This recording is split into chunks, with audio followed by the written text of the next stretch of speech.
Rich Steeves, web editor at TMC. I'm here in Austin, Texas for IT Expo 2012. Joining me now is Todd Abbott, Executive Vice President of Strategy and Go-to-Market at Sonus Networks. Todd, thanks for joining us. It's great to be here.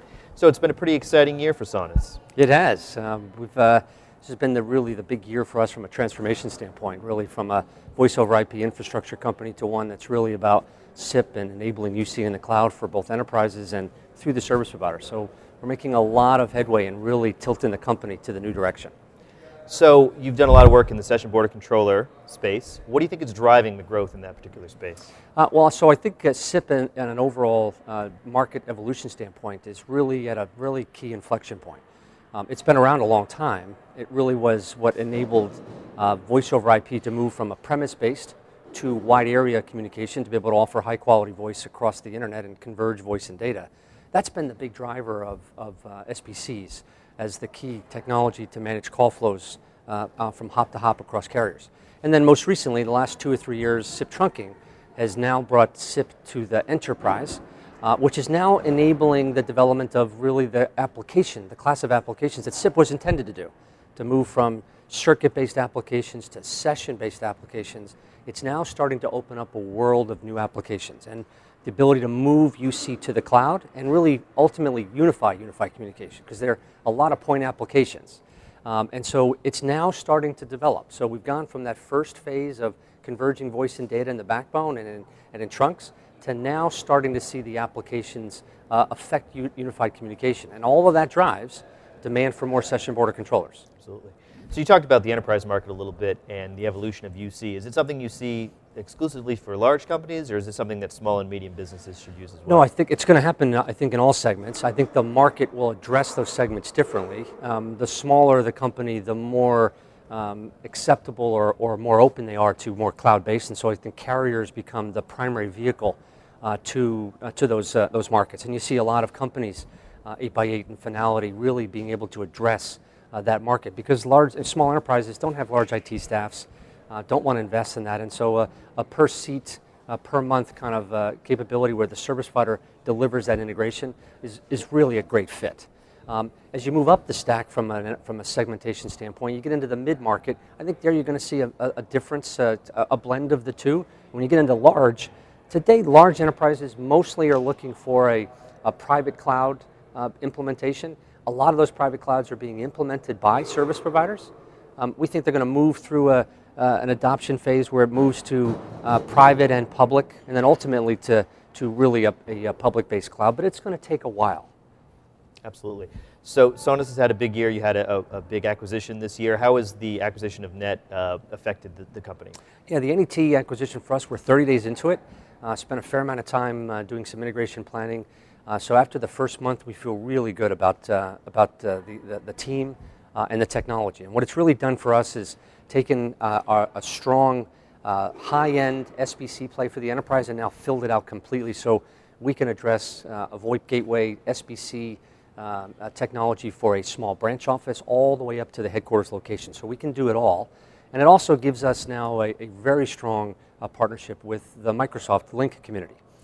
It's really clear that Lync has gotten tremendous momentum in the market, and so our ability now to address the Microsoft UC deployments as well as the Cisco and Avaya and Siemens traditional PBX environments. So our ability to handle both of those environments or all those environments and offer an architecture for the enterprise across all segments of their business is really what we're really excited about with the NET acquisition. Good. So it seems like Sonus is well positioned now. Where do you see the company in the near future or in the distant future? You know, I think in the near future, it's just continue to do what we're doing now. I mean, we just launched our channel program, so we're really only 2 months into that.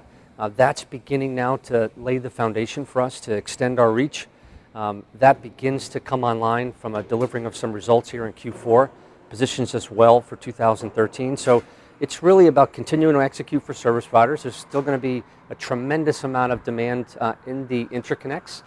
The more UC traffic, the more interconnect capacity you're going to need. So that's going to grow at 20 to 25% per year. So we're positioned well there. SIP trunking is going to continue to grow. Still very early, only 12% penetrated in the US, 5% outside the US. So that's really early in the game.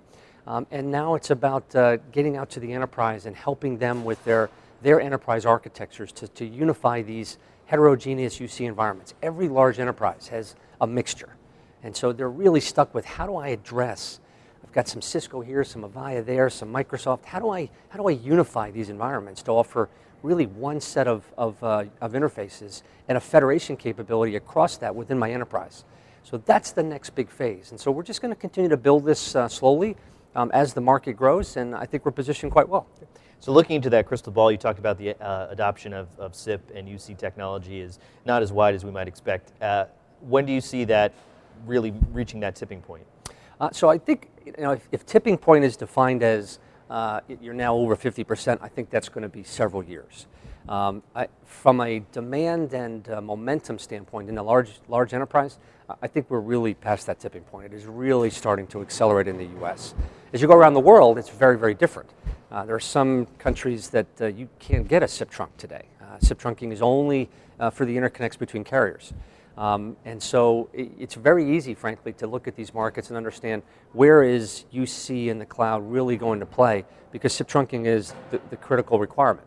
And so in Europe, starting to pick up in the big countries of UK and Germany and France, a little bit slower in Eastern Europe.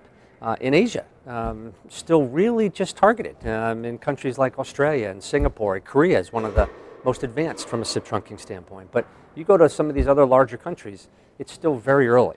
So this is going to be really a decade kind of migration. It's kind of like what IP did to the mainframe era. Mm-hmm. SIP is going to take that kind of pace to really evolve and disrupt the traditional enterprise UC environments. Great. So we look forward to seeing those changes and seeing what role that Sonus has to play. We look forward to it. Thanks for joining us, Todd. Nice to see you.